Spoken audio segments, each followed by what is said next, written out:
This is the Anicorn Cassini Nemesis. This is a weird watch that is actually inspired by the six-sided jet stream at the North Pole of Saturn, which is commonly referred to as the Hexagon. I was first introduced to Anicorn when I saw their Death Stranding collaboration, and I am a big Death Stranding fan. I'm a big Hideo Kojima fan, and the thing I liked about that collaboration was how much effort went into that piece, whether it's the watch itself or any of the additional add-ons, whether it's the watch winder, the UV light, or even the Die Hard Man mask that they included with the watch. I think Anicorn did a great job with that collaboration. So when they reached out to me and asked me if I wanted to review the Cassini Nemesis, I jumped on that opportunity to see what they can do with another piece. And I'm sure you saw the promotion tag at the beginning of the video, which basically means I don't have to send this watch back. This is a watch to keep for myself, but it doesn't mean that I'm going to give them any slack whatsoever.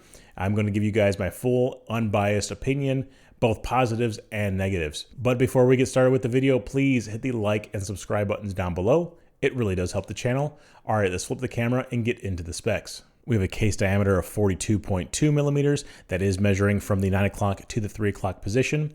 We have a lug-to-lug of 45.7 millimeters, a thickness of 14.8 millimeters, a lug width of 20 millimeters. This weighs in at 148 grams on the bracelet or 104 grams on the rubber strap. We have 50 meters of water resistance, a domed sapphire crystal with AR coating. This is powered by the NH35 movement, but it does have a lot of custom decoration on the backside, which we'll get into later. And the MSRP of this watch is $680. When I first looked at this watch, it actually gave me Crador locomotive vibes, the GCCR 999. I think I'm one of the only people in the world that actually likes the look of that watch. It is a Genta design watch with a hexagon case, and not only does it have an uncommon case shape, but the way the hands are displayed are also very unique to this watch, and I really haven't seen another piece that has hands like this. Taking a closer look at that dial, at first glance it seems very complicated, but once you break it down it starts to make sense. At the top of the dial we have the name of the watch, Cassini Nemesis, and at the bottom of the dial we have the brand name, Anicorn,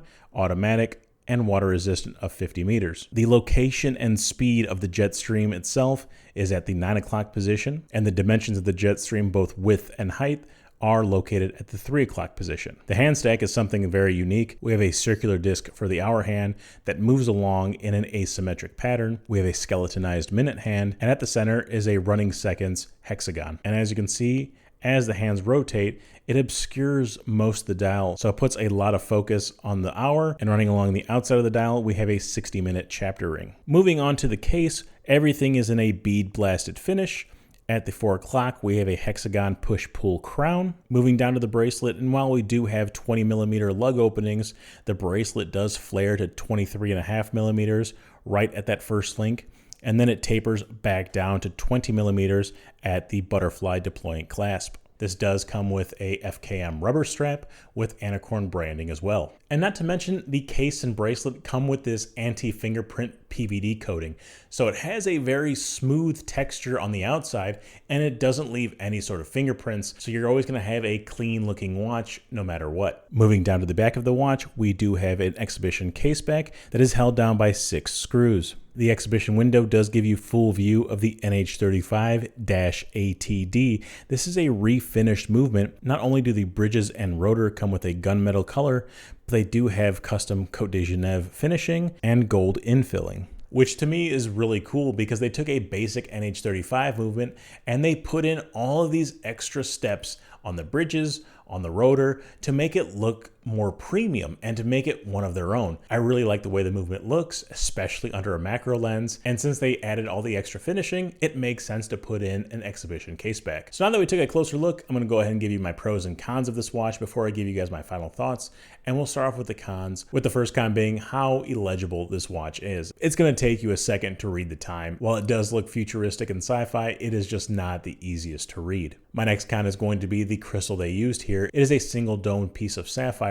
that gets a lot of reflections. I was catching reflections in my studio lights, outside, inside, everywhere. And while it does come with a lot of AR coating, you are still going to get a lot of reflections no matter which angle you're looking at your watch. My next con is going to be the lume on this watch, and while it does have a sandwich dial, it only has a little bit of lume on the tips of the hands. And with the hour hand being that circular disc, it obscures most of the numerals no matter what time of day. My next con is going to be the ghost date position here, and while Anicorn has said that they're using this movement in many other watches moving forward, in this watch there is no date window, so having that ghost date position at that $680 mark just seems like there really shouldn't be one there. But at this price point, it's right at the cusp of not being able to let it slide. It's $680, and then you get a ghost date position, so I'm going to have to at least bring that up here. And my last con is going to be the sizing of the bracelet. Now, full disclosure, they did not send me extra links. In my box, they had the pins and the collars, but for whatever reason, they did not have the extra links, so I couldn't fit the bracelet on my wrist. But I have seen other reviewers talking about the sizing of the watch, and they said there are no half links or anything like that, so they weren't able to get the best fit. And there is a butterfly clasp here, so you're probably not going to get the perfect fit. You're probably going to have to wear this watch a little bit loose no matter what. But that's enough of the cons. Let's move on over to the pros, with the first pro being the unique sci-fi design that this watch has. It's not every day that you see a hexagon K-shape, and it's not just a gimmick. This watch took inspiration from the jet stream on the North Pole of Saturn, so the hexagon shape makes sense here. And yes, while the hands are slightly illegible, it is unique, and you're not going to see another watch out there with the same handset. My next pro is going to be the anti-fingerprint coating they use here. Not only is the watch finished in a bead blasted texture, but you're also not going to get any sort of smudging while you're handling this piece. So the watch is going to look clean on your wrist no matter how much you're handling it. My next pro is going to be the movement. And yes, while you see NH35s anywhere and everywhere with microbrands, this one has been refinished and it looks more premium than any other NH35 that I've seen. It has beautiful striping, anthracite finishing, blued screws, and gold inlay on the lettering. And then they included that exhibition caseback to show it off. So yeah, you can put lipstick on a pig after all. And my last pro is going to be how good this watch looked on my wrist. While I wasn't able to get the bracelet to fit on my wrist, they did include the FKM rubber strap. Both the strap and bracelet do come with quick release spring bars, so I was easily able to change them back and forth. And while it does clock in at around 15 millimeters thick, the other dimensions of this watch makes it feel in proportion. So there it is, the Cassini Nemesis. Now this watch is not going to be for everyone, and it's not going to replace your diver, it's not going to replace your field watch. This is going to be more of like a flex piece, or a piece that just is completely different than anything else that you have in your collection. Not only that, but you do have this black anti-fingerprint PVD case, along with this refinished NH35 movement. So if you're looking for a sci-fi or space themed piece to add to your collection, I would really consider the Anicorn Cassini Nemesis. So thank you to Anicorn for sending this watch in. I really do appreciate it. I'm going to leave a link down in my description box to their website. And if you haven't done so already, please hit the like and subscribe buttons as well. It really does help the channel. And if you're still here, go ahead and watch my Omega Apollo 8 Speedmaster review right there. It's also space themed and black, but that one's ceramic, not PVD coated. So click it right there. Go. Click it. Now. Go. Now. Go.